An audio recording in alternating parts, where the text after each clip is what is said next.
Hello बच्चों, तो sample paper class 10th का नेक्स्ट सेक्शन में हम लोग इस सेगमेंट में हम लोग कुछ लॉन्ग क्वेश्चंस को ट्राई करेंगे। और जैसे कि आज का हमारा फर्स्ट क्वेश्चन है लॉन्ग क्वेश्चन में। पिछले 2 लेक्चर्स में हम लोग कुछ शॉर्ट क्वेश्चंस कवर किए और उन पर डिस्कस किया गया कुछ शॉर्ट क्वेश्चन पर कि कैसे उसको सॉल्व करेंगे। तो आज का हमारा जो लॉन्ग क्वेश्चन है वो क्या है? फर्स्ट क्वेश्चन लॉन्ग क्वेश्चन क्या है बेटा? इसमें दिया हुआ है एक linear pair of linear equation में है आपका 49x plus 51y is equal to आपका गिवन है 499। ये पहला इक्वेशन है। और सेकेंड इक्वेशन है 51x plus 49y is equal to 501। ये आपका गिवन है। तो क्या हम यहां से एक्स वाई निकाल सकते हैं? तो यहां से हमें फाइंड करना है एक्स एंड वाई। तो आपको इसमें से एक्स और वाई को निकालना है। बात में आया सबको? तो एक्स और वाई किस तरह से निकल सकता है? एक्स और वाई की वैल्यूज को देखो, लीनियर इक्वेशन है, या तो आप एलिमिनेशन मेथड से करो या फिर सब्स्टिट्यूशन से या फिर क्रॉस मल्टीप्लिकेशन मेथड से आप लोग कर सकते हैं। तो अगर देखा जाए यहां से, अगर हम लोग एक काम करते हैं कि एलिमिनेशन मेथड में क्या होगा, जैसे देखो ये आपका 49 है और ये 51 है, तो कोई कॉमन पार्ट भी नहीं आ रहा है क्योंकि 7 7 जा 49 और 17 3 जा 51, इसमें कोई कॉमन पार्ट आपका नहीं आ रहा है। तो अगर देखा जाए तो इन दोनों में क्या हम लोग x और y निकाल सकते हैं बाई एलिमिनेशन मेथड।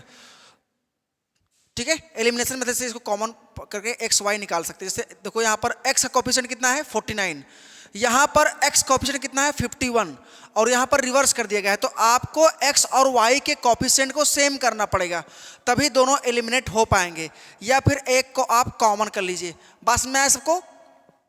तो अगर हम लोग एक काम करते हैं, x के कोएफिशिएंट को अगर कॉमन कर लें और एक में हम लोग 49 और एक में 51 कॉमन कर लेते हैं, या फिर आप 49 से दोनों तरफ क्या कर दीजिए, एक में 49 दूसरे से 51 मल्टीप्लाई करा दीजिए। तो हम लोग देख सकते हैं कि अगर इक्वेशन फर्स्ट में, ये आपका फर्स्ट इक्वेशन है और ये क्या है सेकंड इक्वेशन है।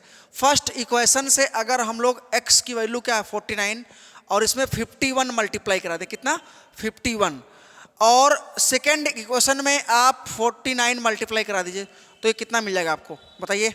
51 into 49 into 51x plus 51 square y is equal to 499 into 51, इस तरह से हो जाएगा। और इधर कितना हो जाएगा 51 into 49x plus 49 square y is equal to 501 into 49, इस तरह से। अब इसको अगर माइनस करेंगे हम लोग तो ये माइनस हो जाएगा, माइनस माइनस ये आपका हो जाएगा कैंसिल।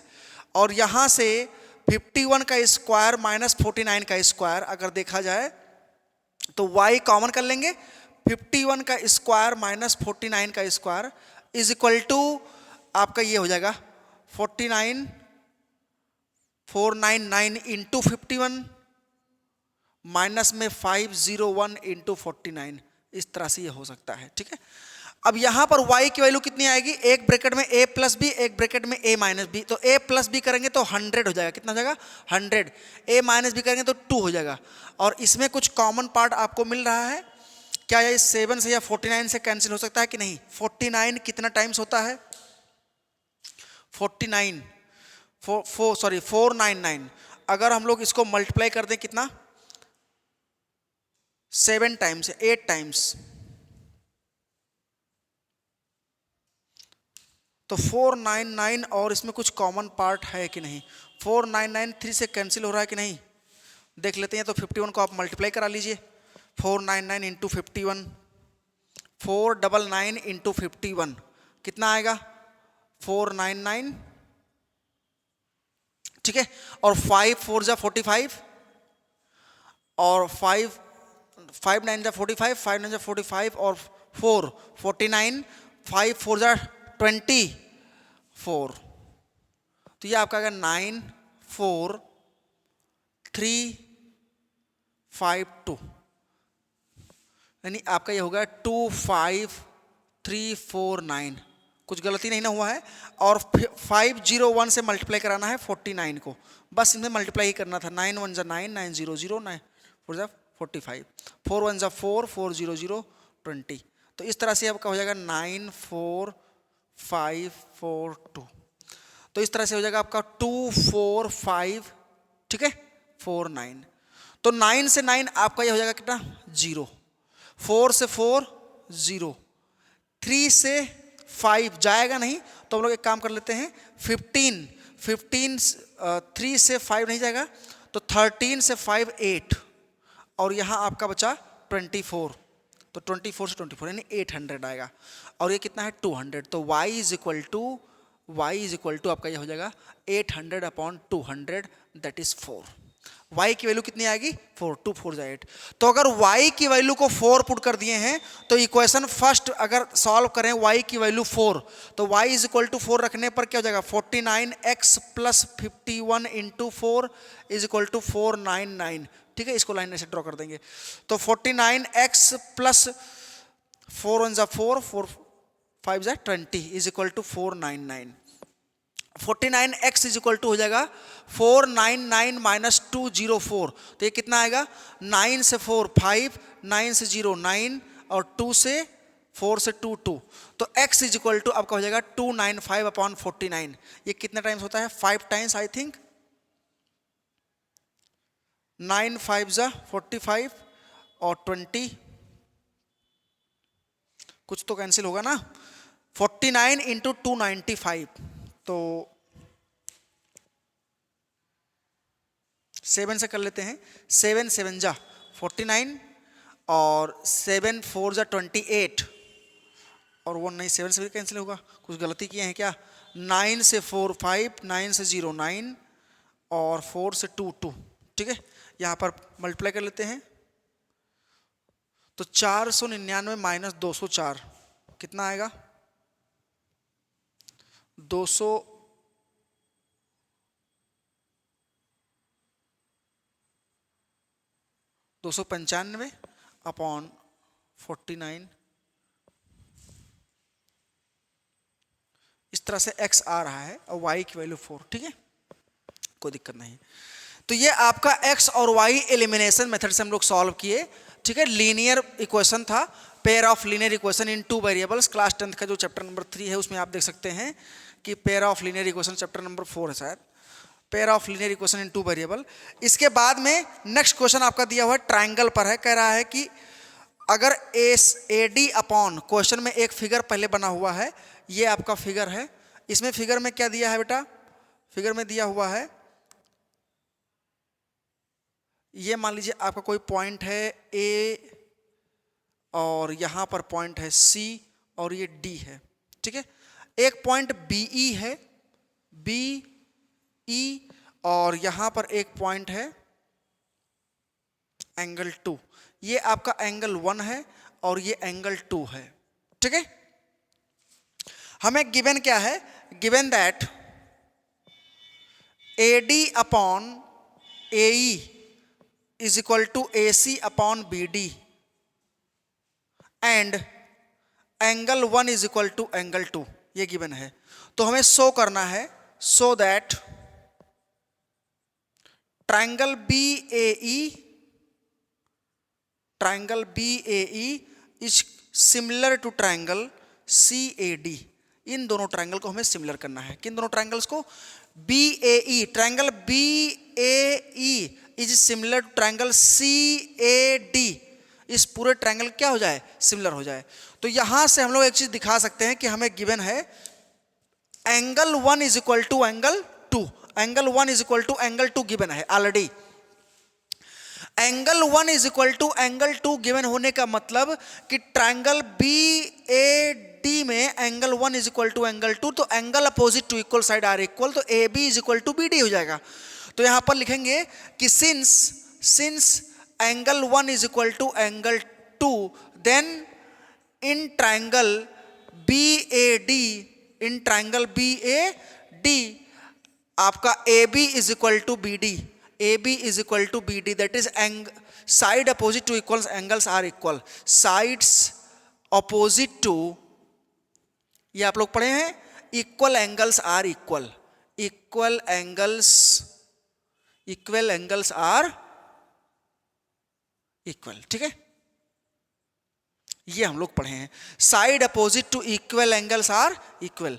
तो A B is equal to B D, A B is equal to B D है, तो क्या A D upon A E, A C upon B D के जगह पर जो गिवन है हमारा, this imply that A D upon A E is equal to A C upon B D, और बी डी की जगह पर क्या हो जाएगा, ए बी, बी डी की जगह क्या हो जाएगा, ए बी। तो अब देखिए ये हमारे पास हो गया है। तो इक्वेशन फर्स्ट से अगर हम लोग इसको सॉल्व करें, ये आपका जो गिवन है अभी अभी हम लोग सॉल्व किए हैं कि A D upon A E upon A C upon A B, यहां पर होगा बी डी के जगह पर क्या पुट कर दिए, बी डी के जगह पर आपका ए बी हो जाएगा। तो इसका मतलब ये हुआ कि दिस इंप्लाई दैट इससे हमें क्या मिल रहा है, A D upon A E is equal to A C upon A B. तो by converse of BPT, by converse of BPT, उसमें क्या कह रहा था कि अगर कोई रेशियो, सेगमेंट का रेशियो दोनों साइड में इक्वल हो रहा है, ए डी अपॉन ए ई और ए सी अपॉन ए बी के, इसका मतलब बी किसके पैरेलल है, B E parallel to C D. This imply that B E parallel to C D, B E parallel to C D, B E और C D क्या हो जाएगा, parallel हो जाएगा। This imply that B E parallel to C D. तो अगर B E और C D parallel हो जा रहे हैं, यहां पर दिखाई नहीं दे रहा है, अगर यहां पर बी डी, बी ई और सी डी क्या हो जा रहा है, पैरेलल। ठीक है, आप लोग देख सकते हैं कि बीई और सीडी क्या हो जा रहा है बेटा, पैरेलल हो जा रहा है। यहां पर ये आपका पॉइंट सी है। ठीक है, पॉइंट सी है। एक मिनट इसको सेट कर दें, थोड़ा सा देखने में प्रॉब्लम हो रहा होगा आप लोगों को।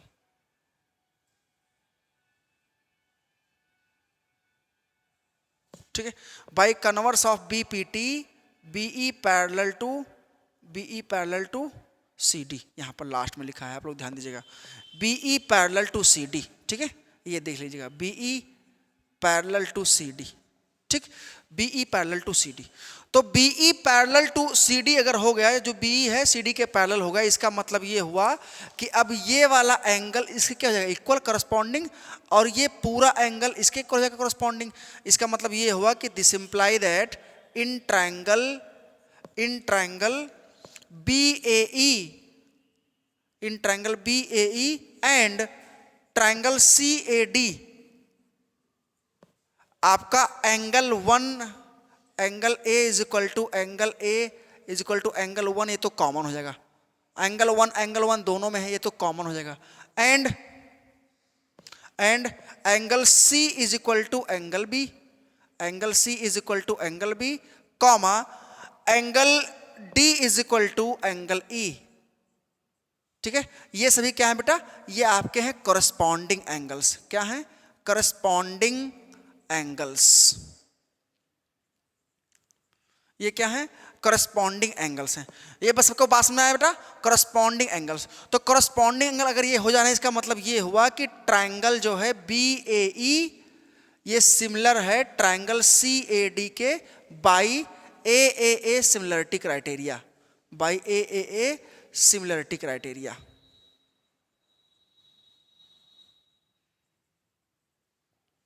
ठीक है, AAA सिमिलरिटी क्राइटेरिया से क्या हो जा रहा है, दोनों ट्रायंगल सिमिलर हो जा रहा है। बस में आया कि नहीं आया, क्योंकि एंगल C एंगल B के इक्वल, एंगल D पूरा एंगल E के इक्वल, तो डबल A लगाओ, या एंगल A क्या है, कॉमन है, तो ट्रिपल A क्राइटेरिया से दोनों ट्रायंगल क्या हो जा रहा है, कॉन्ग्रुएंट हो जा रहा है, और वहां से हम लोग दोनों ट्रायंगल्स को AAA सिमिलरिटी क्राइटेरिया से कॉन्ग्रुएंट दिखा सकते हैं।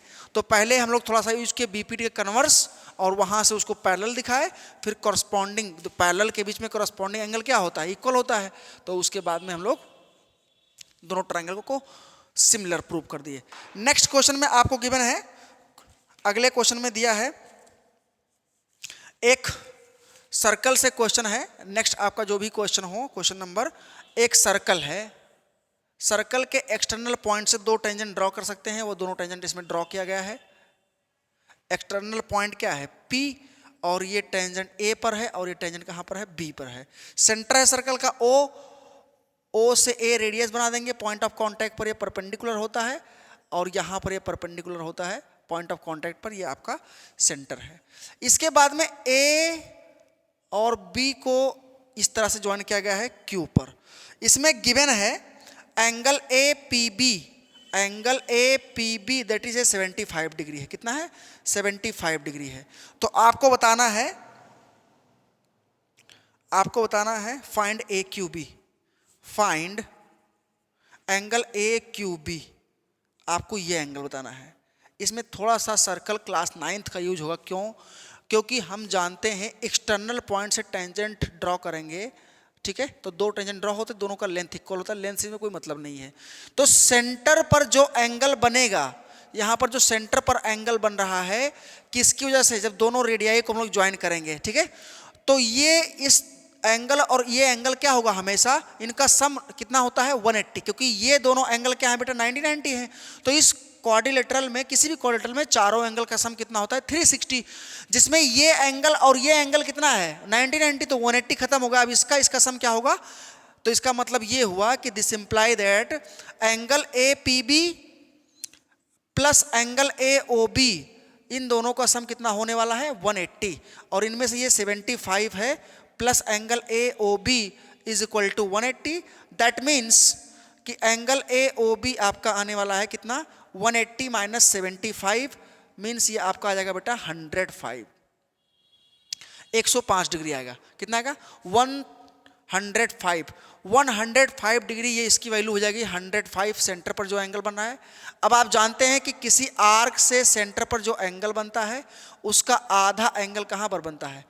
आपके सर्कम सेंटर पर बनता है, ठीक है? इसके मतलब पूरे बाउंड्री पर कहीं पर भी, एक्सटर्नल पार्ट में, रिमेनिंग पार्ट में।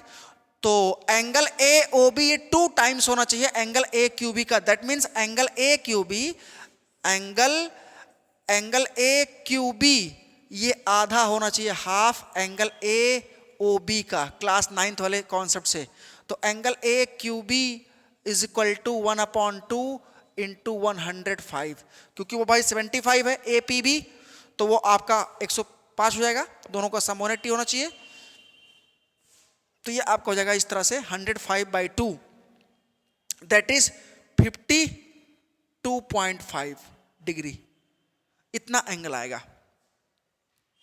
52.5 डिग्री आपका एंगल आएगा, ठीक है? चलते हैं नेक्स्ट क्वेश्चन पर। कह रहा है कि length of the minute hands and the second hand. आपका अगला क्वेश्चन है कि इसमें लेंथ दिया हुआ है minute hands and the second hands.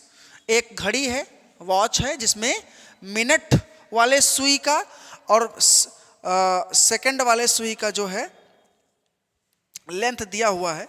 अच्छा, एक मिनट रुकिए। इस क्वेश्चन में ध्यान देने वाली बात यह है कि जो लेंथ ऑफ मिनट हैंड है, length of minute hand, length of minute hand is equal to 6 centimetre है। किसी क्लॉक के मिनट हैंड का जो है, जो मिनट वाले सुई का लेंथ है उसका कितना है? 6 सेंटीमीटर। दैट इज ये रेडियस हो गया। किस तरह से हो गया? इसका मतलब ये रेडियस की तरह हम लोग ट्रीट करेंगे। R is equal to 6 centimetre, ये आपका हो गया radius. R is equal to 6 centimetre, ठीक है? R is equal to 6 centimetre. Find the area served by it, it moves from. तो एरिया आपको बताना है व्हेन इट स्वेप्ट, जब ये क्रॉस करे किसको?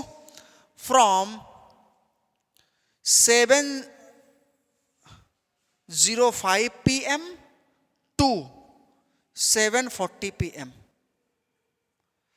7:05 से 7:40 पर हो जाए, इसका मतलब 35 मिनट जब ये मूव करे, तो 35 मिनट मूव करने में, 35 मिनट मूव करने में इसका हमें क्या निकालना है? एरिया। तो अब आप बताइए, जो टोटल होता है, देखो 60 मिनट, जब एक बार पूरा घड़ी मूव करती है 60 मिनट, 60 मिनट का मतलब कितना एंगल घूमती है? 360 डिग्री का एंगल मूव करती है। तो इसका मतलब अगर हम यहां से 1 मिनट की वैल्यू निकालें तो 1 मिनट का मतलब क्या हो जाएगा आपका? 360/60, दैट इज 60 डिग्री। इसका मतलब 1 मिनट 6 डिग्री, कितना आएगा? हर 1 मिनट में कितना मूव करेगी? 6 डिग्री। मिनट वाली सुई हर 1 मिनट में 6 डिग्री का एंगल मूव करती है और इसलिए 60 मिनट में 360 डिग्री पूरा कंप्लीट कर लेती है। अब 7:05 से 7:40, 7:05 से 7:40 के बीच में कितना मिनट मूव करेगी? 35 मिनट हो गया, 35 मिनट्स। ठीक है, तो 35 मिनट के लिए कितना एंगल बन रहा है देख लीजिए, 35 मिनट। 35 मिनट के लिए कितना एंगल हो जाएगा बेटा? 6 इंटू 35, दैट इज 6 5 30 और 6 3 18 और 3 21, 210 डिग्री, 210 डिग्री आपका ये टोटल मूव करेगी एंगल। तो ये क्या बन जाएगा पूरा? ये पूरा बन जाएगा एक सेक्टर की तरह। तो एरिया ऑफ सेक्टर आप लोग जानते होंगे, area of sector is equal to pi R square upon 360 into theta, या theta upon 360 into pi R square, जिस तरह से आप रटे हैं वैसे लिख देते हैं, theta upon 360 into pi R square. अब बताइए, theta upon 360 degree into pi R square ये होता है, तो यहां से क्या निकाल सकते हैं? थीटा, थीटा कितना है बेटा? 210 upon 360 into pi 22 upon 7 into R. R की वैल्यू क्या है बेटा?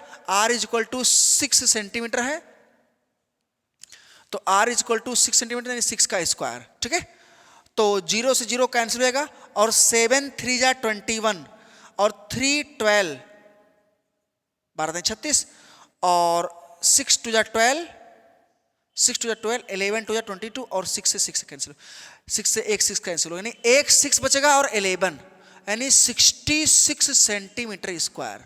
कितना आएगा? 66 सेंटीमीटर स्क्वायर टोटल एरिया आपका ये आने वाला है, 66 सेंटीमीटर स्क्वायर। बात में आया कि नहीं? 66 सेंटीमीटर स्क्वायर ये एरिया आएगा जब वो 7:05 से 7:40 तक मूव करेगा मिनट वाली सुई, तो उसके द्वारा 66 सेंटीमीटर का स्क्वायर एरिया मूव कर जाएगा अगर उसका लेंथ 6 सेंटीमीटर है तो। ठीक है, इस तरह से आप निकाल सकते हैं। ठीक है, चलते हैं नेक्स्ट पार्ट पर। अगला क्वेश्चन क्या है?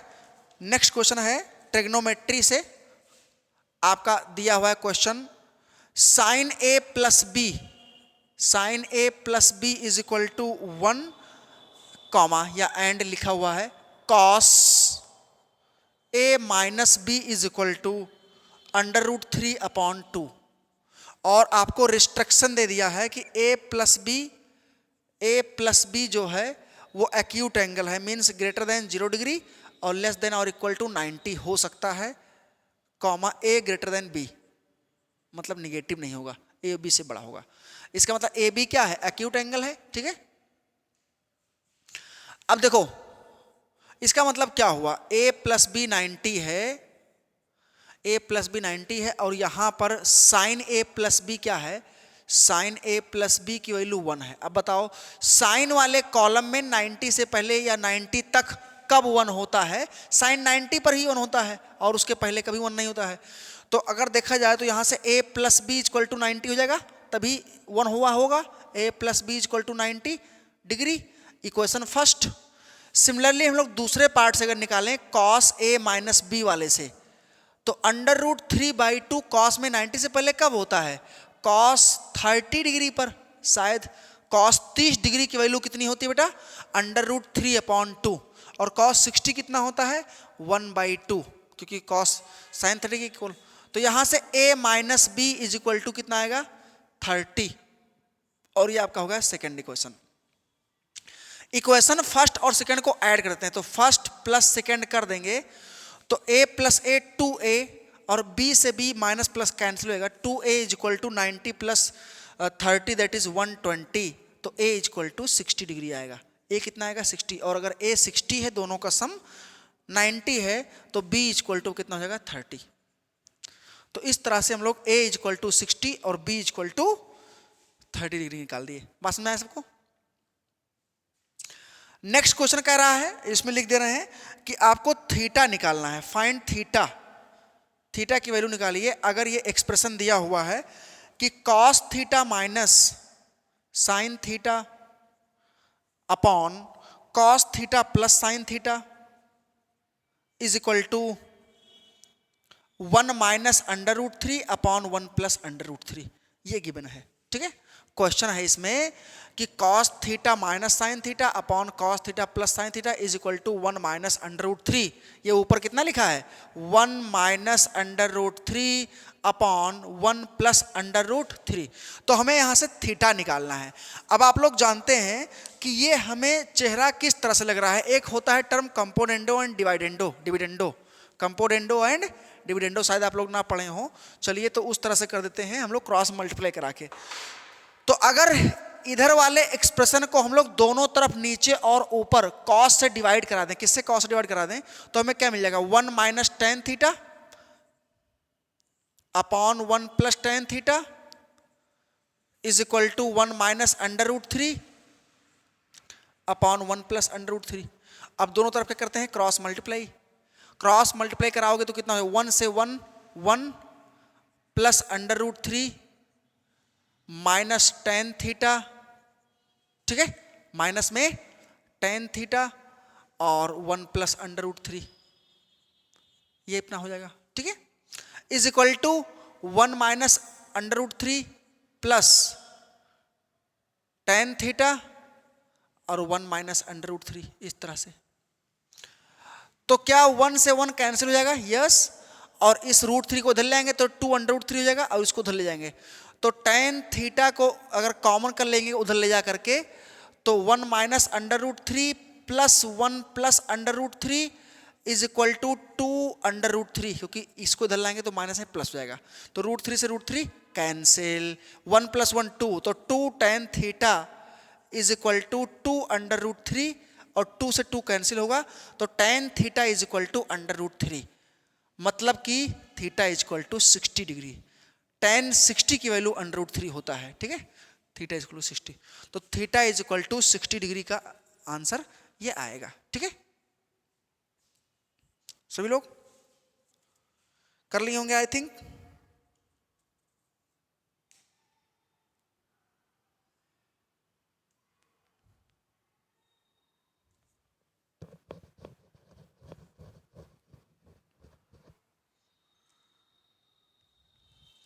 चलते हैं नेक्स्ट क्वेश्चन पर। अगला क्वेश्चन आपका है फर्स्ट चैप्टर से। चैप्टर 1 का मतलब रियल नंबर से है। रियल नंबर वाले चैप्टर में क्या गिवन है, रियल नंबर वाले चैप्टर में आपका था रेशनल इरेशनल प्रूव करने वाला क्वेश्चन जो आपका दिया हुआ है। बहुत वेरी लॉन्ग भी नहीं है, मीडियम वाला 3 मार्क्स वाला क्वेश्चन है। देखो 3 मार्क्स में क्वेश्चन आता है, अभी आपको हम लिख के दिखा रहे हैं क्वेश्चन को। क्वेश्चन क्या है कि अंडर रूट 3 इरेशनल गिवन है, अंडर रूट 3 इरेशनल, तो आपको प्रूव करना है, prove that 5 plus 2 under root 3 is irrational. आपको गिवन है under root 3 is equal to irrational, irrational number, ठीक है। तो प्रूव करिए कि 5 प्लस 2 अंडर रूट 3 क्या होता है, इरेशनल। तो यहां पर लिखेंगे सिंस अंडर रूट 3, या एक काम कर देते हैं हम लोग कि अगर देखो 5 प्लस 2 अंडर रूट 3 को हम लोग रेशनल मान लेते हैं। क्या मान लेते हैं, रेशनल। तो लेट अस एज्यूम, कंट्राडिक्शन में तरह करते हैं, लेट अस एज्यूम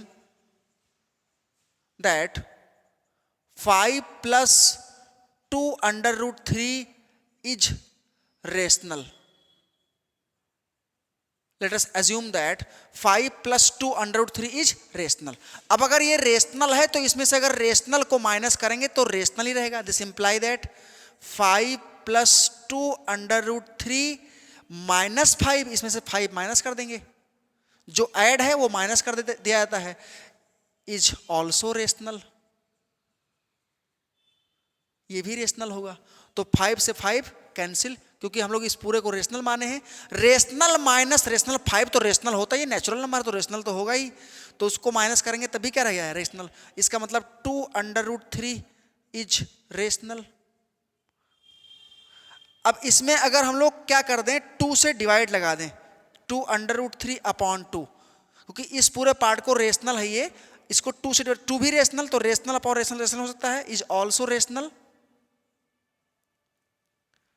इसका मतलब 2 से 2 तो कैंसिल हो गया। अब हमारा क्या मिल गया लास्ट में कि under root 3 is rational,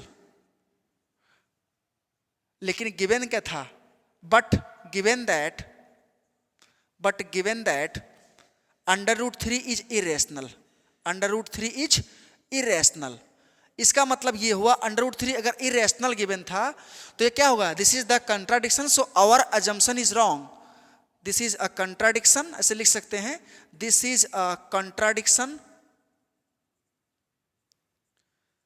this imply that, contradiction का मतलब एक विरोधाभास, जो हम लोग माने थे उसका उल्टा आ गया। इसका मतलब क्या हुआ कि our assumption is wrong, our assumption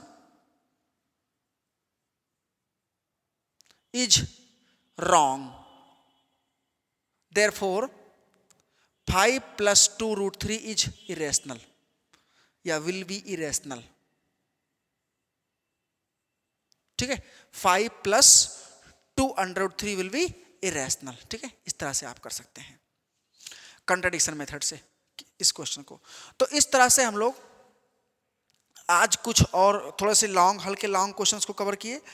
कल हम लोग अगले सेक्शन में आपके यहाँ पर जो है 5 मार्क्स वाले क्वेश्चन को, और कुछ 3 मार्क्स वाले बच गए हैं, और 5 मार्क्स वाले को क्वेश्चंस को, मेन क्वेश्चन को हम लोग कवर करेंगे। ठीक है, जो बोर्ड्स में इंपॉर्टेंट है, बोर्ड एग्जाम में आपके। ठीक है, तो थैंक यू एवरीवन। सभी लोग वीडियो को शेयर, लाइक करिए और सब्सक्राइब भी कर दिया करिए। ठीक है, थैंक यू।